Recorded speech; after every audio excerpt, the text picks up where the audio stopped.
This is exactly what a first-class lounge should be. JAL does it right. We'll take a tour of the entire lounge, end to end. I'll show you exactly how it's laid out because that's something I appreciate when researching lounges and destinations.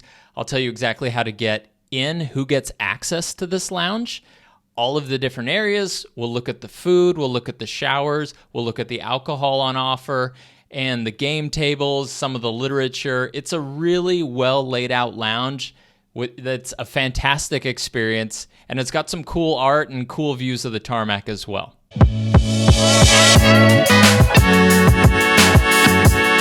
If you're like me, you do a lot of research on destinations and tickets and everything you might need for a vacation. One of the things that I look into when I'm weighing whether to buy a premium ticket on a first-class carrier is their lounge and what sort of experience I'm going to have at the airport. I made a whole video on the first-class ticket for JAL and sitting in that first-class suite, and I'll link it somewhere up here, but I used miles and a very small amount of cash in order to get access to that seat, and with that comes access to this lounge. This first-class lounge is fantastic. Probably my favorite first-class lounge anywhere in the world so far that I've been. There's an easy way to check to see which lounges you might have access to if you are a frequent flyer on a oneworld carrier.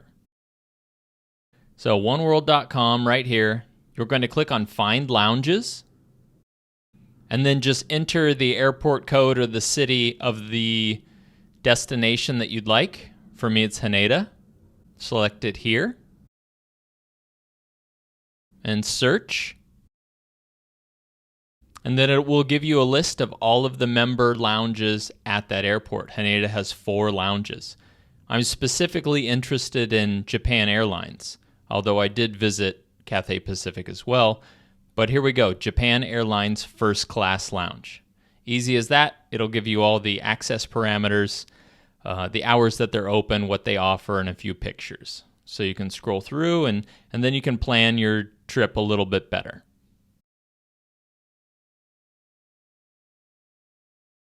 And then there are other lounges, as you can see. I'm just going to scroll down to the bottom and check out what else they offer.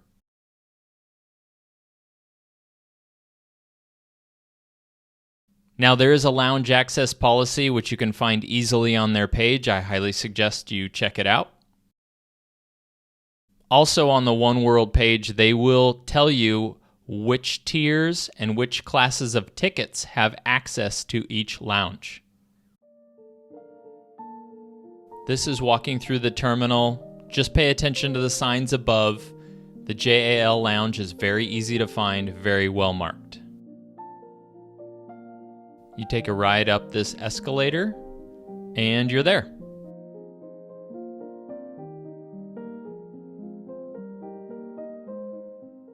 I really appreciate you watching. Please subscribe. Just click that subscribe button. That would really help me grow my following and get these videos in front of more people.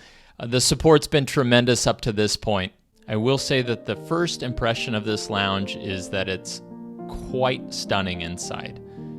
Wonderfully decorated. It's got light wood coloring and stone tile on the floor. It's a very welcoming atmosphere when you walk in. So follow me along and I will walk through the entrance and show you a basic tour of the layout of the facilities. The salon was closed, so I didn't get to see that, but the rest of the lounge is open. You follow down the main hall and you pass the phone rooms. There's a smoking area if that's something that you need. And then there's storage for small suitcases and purses and things of that nature.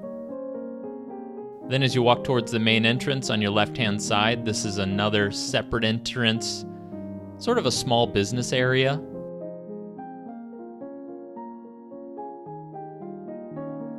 You can't miss this big piece of red glass, and then they have a map of the lounge laid out right here that's very convenient. This lounge is actually 2 stories. I didn't go upstairs today, but the main level of the lounge is massive. It is well over 100 feet, maybe pushing 120 feet long. So you have tons of space, plenty of room to stretch out, and as you can see, there are not a lot of people here with me. I'm here in the morning, but not even very early. So I just lucked out and had most of the lounge to myself, and so I wasn't super self-conscious feeling like I was bothering a lot of people with my filming.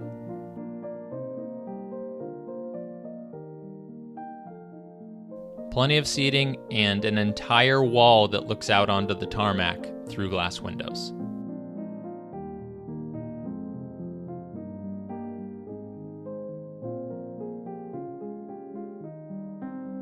Now this is the main area for dining, and these are the chefs preparing some of the hot dishes. Aside from that, there's also food that's laid out that you can access at any time. There are beverages here, coffee machines. There's even a beer machine with a keg in it. There's self-serve alcohol, lots of glassware below. A pretty robust selection of wines, especially chilled to the right temperatures, which I thought was nice. And then juices and beers and stuff in this other fridge. And then there's a few desserts scattered out here. Again, it's the morning, so there's not a ton of desserts available.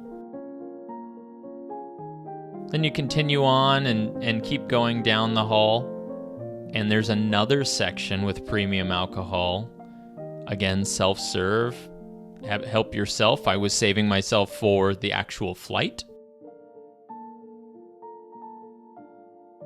And this is what's called the Red Suite.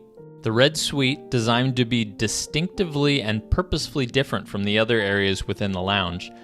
For added privacy and relaxation, the Red Suite is divided into 4 zones: the library, the gallery, the retreat, and the bar.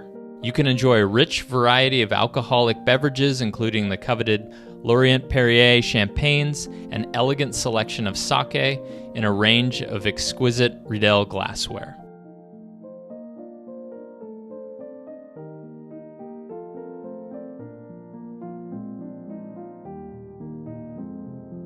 This space is also home to JAL's unique shoe shine service, a collaboration with John Lobb, a British luxury manufacturer and retailer of exclusive bespoke shoes.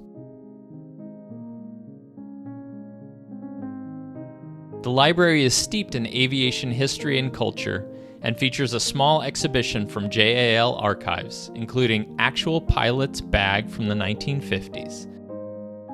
When designing the Red Suite, JAL envisioned a space for guests who truly appreciate travel. The retreat is a dedicated game space. Pull up a chair and have a round of chess directly on a table, imprinted with chessboards, or play a game of foosball. With hanging lights resembling top hats, the quirky room is a great place to socialize before your next flight.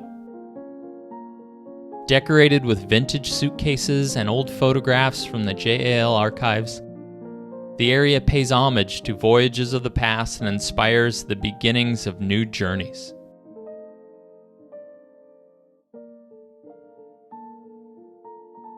Now, leaving the Red Suite and going back into the main area, I decided to scope out a spot to sit and start to order some food because I still have a couple hours before my flight.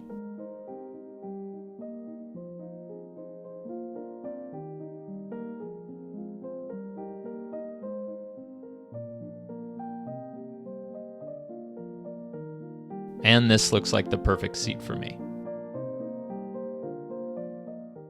As you saw earlier in the tour, there's an area in which you could self-serve some food, but JAL First Class Lounge has this fantastic app that you can use on your phone. So when you come in, you download the app and you open it up, and you can order food directly to whichever table you're sitting. So you scan the code on the table so they know where to bring your food, and then you just scroll through and order whatever you'd like. For me, in this instance, I'd seen it before and I'd read about it, so I wanted to get some sushi before my flight home. It was my last opportunity to have sushi in Japan, so I wanted to get a bunch of different tastes of sushi, and so I did. The app is very easy to navigate and super user-friendly. Now, this is what the sushi looked like when it was delivered to the table. Some salmon and snapper, and then I think it's eel in this roll. but it was so good that I ordered another round of it. It was just absolutely phenomenal sushi, which is honestly what I'd expect in this level of lounge.